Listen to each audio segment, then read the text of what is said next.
తిరుపతిలోని శ్రీ వెంకటేశ్వర గో సంరక్షణశాలలో శుక్రవారం కనుమ పండుగ సందర్భంగా గో మహోత్సవ వేడుకలు వైభవంగా జరిగాయి. ఈ కార్యక్రమంలో TTD EO Anil Kumar Singhal, board సభ్యులు భానుప్రకాష్ రెడ్డి పాల్గొన్నారు. తిరుపతిలోని శ్రీ వెంకటేశ్వర గో సంరక్షణశాలలో శుక్రవారం కనుమ పండుగ సందర్భంగా గో మహోత్సవ వేడుకలు వైభవంగా జరిగాయి. ఈ కార్యక్రమంలో TTD EO Anil Kumar Singhal, board సభ్యులు భానుప్రకాష్ రెడ్డి పాల్గొన్నారు.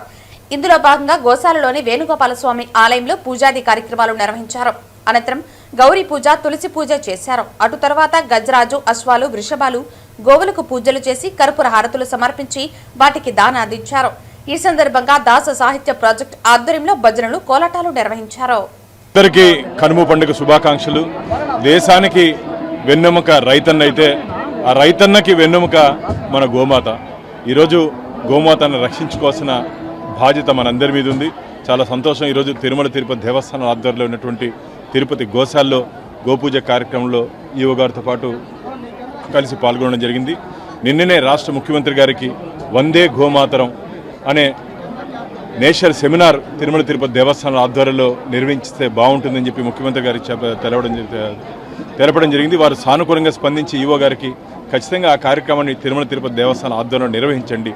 ఈ వందే గోమాతరం ముఖ్య ఉద్దేశం ఏమిటంటే రైతులు ఆవుని బరువుగా కాదు, అదొక బాధ్యతగా, భరోసాగా భావించాలి.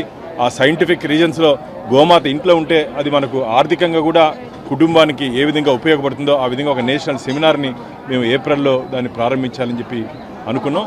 దానికి తిరుమల తిరుపతి దేవస్థానం ఆధ్వర్యంలో ఆ మహోన్నత కార్యక్రమాన్ని ముందుకు తీసుకోవాలని చెప్పి సంకల్పించడం జరిగింది. దానికి సానుకూలంగా ముఖ్యమంత్రి గారు, ఈవో గారు, చైర్మన్ గారు దానికి ఒప్పుకోవడం జరిగింది. కాబట్టి రాబో రోజుల్లో గోమాతను ఏ విధంగా పరిరక్షించుకోవాలి. ఎందుకంటే దేశీయ ఆవులు ఇప్పటికే చిత్తూరు జిల్లాకు చెందినటువంటి పుంగునూరు ఆవు కనుమరుగైపోతుంది. మన పక్కనే ఉన్నటువంటి ఒంగోలు జాతి కూడా కనుమరుగైపోయి బ్రెజిల్లో దాని ఆదరణ పెరిగింది. భవిష్యత్తులో ఈ గో సంపదని పెంచుకునే దిశగా టీటీడీ దేవస్థానం ఆధ్వర్యంలో మనం ముందుకు పోబోతున్నాం. జై గోమాత.